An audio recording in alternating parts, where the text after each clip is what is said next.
ಓಂ ನಮೋ ನಾರಾಯಣಾಯ. ಬದ್ರಿನಾಥ್ ಹಿಮಾಲಯದ ಎತ್ತರದ ಶಿಖರಗಳು, ಹಿಮದಿಂದ ಅಮೃತವಾದ ಪರ್ವತಗಳು, ಅಲಕನಂದನ ನದಿಯ ಕಲಕಲನಾದ ಈ ದಿವ್ಯ ವಾತಾವರಣದ ಮಧ್ಯೆ ನೆಲೆಸಿರುವ ಒಂದು ಪವಿತ್ರ ಕ್ಷೇತ್ರ, ಅದು ಬದರಿನಾಥ್. ಇದು ಕೇವಲ ಒಂದು ದೇವಾಲಯವಲ್ಲ, ಇದು ಭಗವಾನ್ ವಿಷ್ಣುವಿನ ತಪಸ್ಸಿನ ಭೂಮಿ. ಸಾವಿರಾರು ವರ್ಷಗಳಿಂದ ಕೋಟ್ಯಾಂತರ ಭಕ್ತರನ್ನು ತನ್ನತ್ತ ಸೆಳೆಯುತ್ತಿರುವ ಮೋಕ್ಷದ ದ್ವಾರ. ಪುರಾಣಗಳ ಪ್ರಕಾರ ಒಂದು ದಿನ ಭಗವಾನ್ ವಿಷ್ಣು ಲೋಕ ಕಲ್ಯಾಣಕ್ಕಾಗಿ ತಪಸ್ಸು ಮಾಡಲು ಶಾಂತವಾದ ಸ್ಥಳವನ್ನು ಹುಡುಕುತ್ತಾ ಹಿಮಾಲಯದಕ್ಕೆ ಬಂದರು.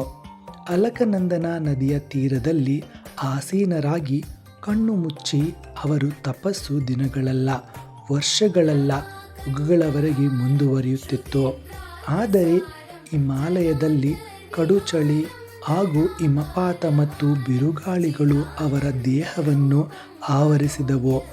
ಆಗ ಮಹಾಲಕ್ಷ್ಮಿಯವರು ತಮ್ಮ ಪ್ರೀತಿಯ ತಪಸ್ಸಿಗೆ ಅಡ್ಡಿಯಾಗಬಾರದೆಂದು ಬದ್ರಿ ಮರದ ರೂಪದಲ್ಲಿ ಧರೆಗಿಳಿದು ವಿಷ್ಣುವಿನ ನೆರಳಾಗಿ ಚಳಿ, ಗಾಳಿ, ಹಿಮ ಎಲ್ಲವನ್ನು ತಾವೇ ಸಹಿಸಿಕೊಂಡರು. ತಪಸ್ಸು ಮುಗಿದ ನಂತರ ವಿಷ್ಣುವು ತನ್ನ ಕಣ್ಣನ್ನು ತೆರೆದಾಗ ಮಹಾಲಕ್ಷ್ಮಿಯ ತ್ಯಾಗವನ್ನು ಕಂಡು ಭಾವುಕರಾದರು. ಅವರು ಹೇಳಿದರು, ಈ ಕ್ಷೇತ್ರವು ಇನ್ನು ಮುಂದೆ ನಿನ್ನ ಹೆಸರಿನಿಂದಲೇ ತ್ಯಾಗದ ಸಮರ್ಪಣೆಯ ಸ್ವರೂಪವಾಗಿ ಪ್ರಸಿದ್ಧವಾಗಬೇಕೆಂದು. ಹೀಗೆ ಬದರಿ ಮತ್ತು ನಾಥ ಸೇರಿ ಬದರಿನಾಥ್ ಎಂಬ ಹೆಸರು ಜನ್ಮ ತಳೆಯಿತು.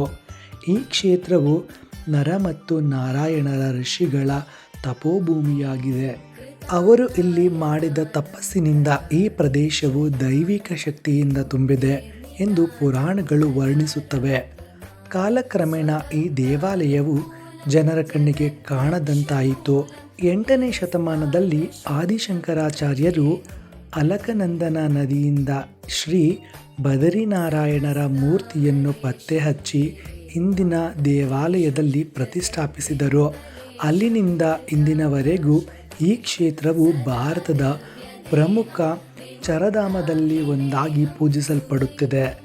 ದೇವಾಲಯದ ಪ್ರದೇಶಕ್ಕೂ ಮುನ್ನ ಕಾಣುವ ತಪ್ಪಗೊಂಡ ಪ್ರಕೃತಿಯ ಅದ್ಭುತ ಹೊರಗೆ ಹಿಮದ ಚಳಿ ಇದ್ದರೂ ಈ ಕುಂಡದ ನೀರು ಸದಾ ಬಿಸಿಯಾಗಿರುತ್ತದೆ.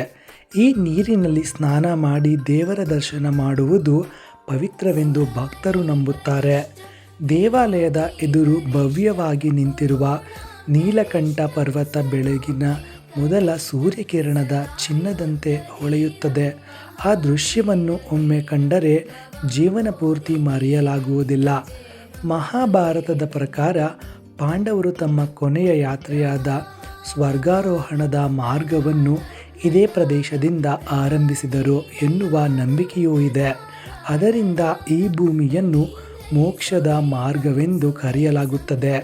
ಇಲ್ಲಿ ವರ್ಷಗಳಲ್ಲಿ ಕೇವಲ 6 ತಿಂಗಳು ಮಾತ್ರ ದೇವಾಲಯ ತೆರೆದಿರುತ್ತದೆ. ಉಳಿದ 6 ತಿಂಗಳು ಹಿಮಪಾತದಿಂದ ಮುಚ್ಚಲ್ಪಡುತ್ತದೆ.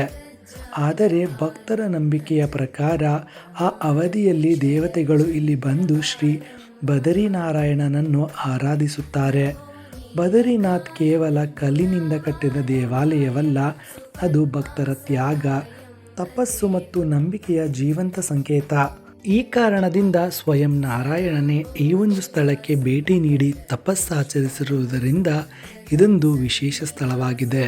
ಸ್ವಯಂ ಮಹಾಲಕ್ಷ್ಮಿಯೇ ಅವರ ಆಸರಿಯಾಗಿದ್ದು ಲಕ್ಷ್ಮೀನಾರಾಯಣರ ಪ್ರೇಮ ಸಂಕೇತವಾಗಿಯೂ ಕೂಡ ಈ ಒಂದು ಕ್ಷೇತ್ರ ಗುರುತಿಸಿಕೊಂಡಿದೆ. ತಪಸ್ಸು, ತ್ಯಾಗ, ಸಮರ್ಪಣೆಗೆ ಮೀಸಲಾಗಿರುವ ಈ ಒಂದು ಪ್ರದೇಶ ಮನುಷ್ಯರಲ್ಲಿ ಸಹನೆ, ಪ್ರೀತಿ, ಕರುಣೆಯಂತಹ ಭಾವನೆಯನ್ನು ಮೂಡಿಸಲು ಸಹಾಯಕ.